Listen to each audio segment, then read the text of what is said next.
Hey guys, welcome back to my garage. It's been a couple weeks, and I'm doing part 2 to the history of Athol, sort of.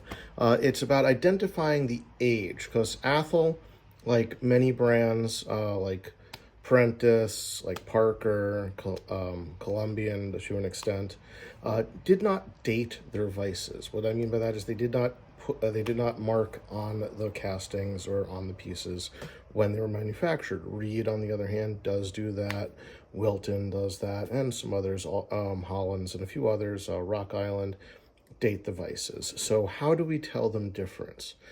So I've come up with a system for the stationary and the swivel base vices that I want to share with you guys today. So let's get into it. I'm going to switch over here.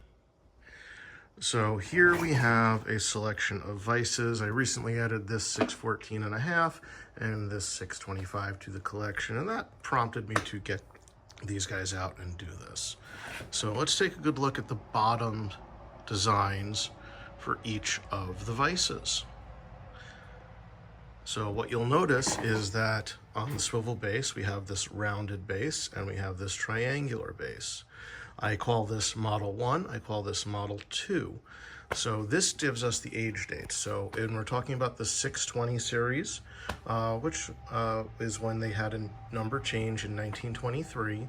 So from 1923 till somewhere around the end of the 1950s, they had this round base. Then in the 1950s, they switched to this triangular base. Now, after that, somewhere in the mid to late 60s, instead of saying Athol anymore, they switched, and now you will see it say Starrett Vise, and Athol as well, but the Starrett name will be on the side of the vise. I don't actually have one of those, though I do look forward to eventually adding one to my collection.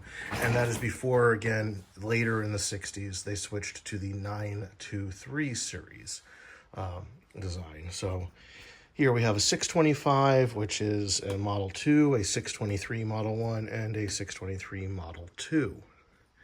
Now here, there's a little bit more distinction. In 1923, and you can see the casting line here from the mold where the sand was put together, where it was poured in, that has this 45-degree wedge. So as you see, it's wedged, and that's why on a bunch of benches, you will often see a wedge taken out of the side where a vise was, because this was something that Parker had, that Reed had, that Athol had. A lot of manufacturers had this. Then here, you're going to see, this is Model 1, and we're going to see Model 2. Here, this is my 614. That was recently my main user till I changed it to 616. This is a 613 here. And then I said, of course, the 614.5. So then you'll see the 90-degree wedge here that lips right up against a bench so that you can lock it in. This change happened somewhere in the late 30s and continued until the mid-1950s. Then in the 1950s, keep in mind, this dates are as close as I can find. I cannot find an actual date change when this happened. But then this big, hefty, look how thick that is, especially in comparison to the others. Look at the, it's more than 3/4 inch. I think it's about 7/8 of an inch. Oh, then it had this full slab, so you can now position this anywhere on a bench that you wanted it positioned. You did not have to have it butting up against anything, which made this a very, very useful design change. So that is what I've got going for additional history and to give us a date range on Athol Vises. I have reorganized a little bit.